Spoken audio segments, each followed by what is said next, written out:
Pastinya Anda semua nggak mau dong ketinggalan informasi dari kita, makanya jangan lupa subscribe official iNews Channel dan klik tombol lonceng yang tertera di layar Anda, supaya kita lebih semangat memberikan informasi kepada Anda.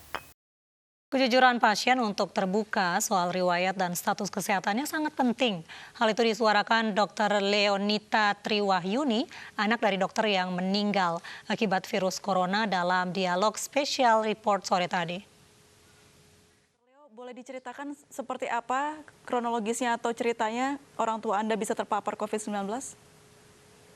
Jadi papa saya waktu tanggal 12 itu prakteknya memang berdua sama mama saya. Jadi berdua praktek, ada pasien, kebetulan datang, pasiennya sendiri nggak bilang apa-apa mengenai penyakitnya. Pasiennya cuma bilang beliau pulang paksa dari rumah sakit di Jakarta Selatan karena katanya sih pelayanan rumah sakitnya kurang baik. Lalu kemudian beliau datang dengan gejala-gejala memang mengarah ke arah COVID.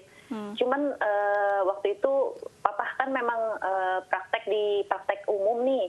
Jadi memang APD-nya saat itu yang digunakan hanya masker saja. Karena memang kita tahu APD itu sulit sekali didapatkan, masker juga cukup mahal. Nah, pasiennya pun sebenarnya waktu datang memang masih menggunakan masker. Cuman waktu masuk ke dalam ruang periksa, maskernya dibuka. Jadi memang kesadaran penggunaan masker saat itu memang belum seheboh sekarang gitu. Jadi ya mungkin saat itu papa tertular. Baik, dari sejak pasien datang dan akhirnya orang tua Anda mengalami gejala COVID-19, berapa lama jaraknya, dokter? Kurang lebih 5 hari. 5 hari begitu ya? Dan sudah confirm kalau tertular dari pasien tersebut? Sampai sekarang kita nggak tahu status pasien tersebut apa dan tidak ada tracing ke pasien itu juga karena pasiennya datang ke tempat praktek sebanyak 3 kali dan sampai sekarang kita tahu akses untuk swab dan akses untuk rapid test memang masih agak susah. Jadi ya sampai sekarang ketika pasiennya datang 3 kali, abis itu sudah merasa sehat ya pasiennya sudah nggak kembali lagi. Jadi sampai sekarang juga kita nggak tahu pasien itu statusnya apa COVID positif atau tidak. Baik, Dokter Leo, meskipun orang tua Anda meninggal karena tugas begitu, Anda sendiri juga dokter, tapi dokter juga manusia. Apa yang Anda rasakan ketika Anda kehilangan keluarga karena COVID ini? Mungkin pertama-tama saya sempat merasa marah ya. Jadi karena saya merasa ini sebenarnya hal yang seharusnya tidak terjadi.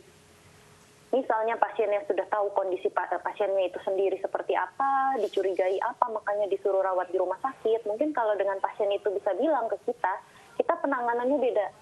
Nggak mungkin juga kita santai-santai aja cuma pakai masker gitu. Dan saya rasa memang banyak di kejadian di rumah sakit sekarang juga hampir sama kejadiannya. Karena kita tahu APD yang lengkap itu hanya sekali pakai dan susah sekali didapatkan gitu. Baik, pasti berat sekali merasakan hal ini begitu. Dokter Leonita, kalau boleh berteriak, apa yang ingin Anda suarakan ke masyarakat terkait ini? Yang ingin saya bilang bahwa jangan sampai angka-angka kematian yang dipaparkan oleh pemerintah, walaupun sekarang seperti memberikan harapan palsu ya, dengan angka kesembuhannya lebih tinggi. Tapi kita lihat angka kematian itu bukan cuma angka loh, itu nyawa manusia. Dan jangan sampai nyawa itu terhitung dari keluarga Anda atau dari Anda sendiri.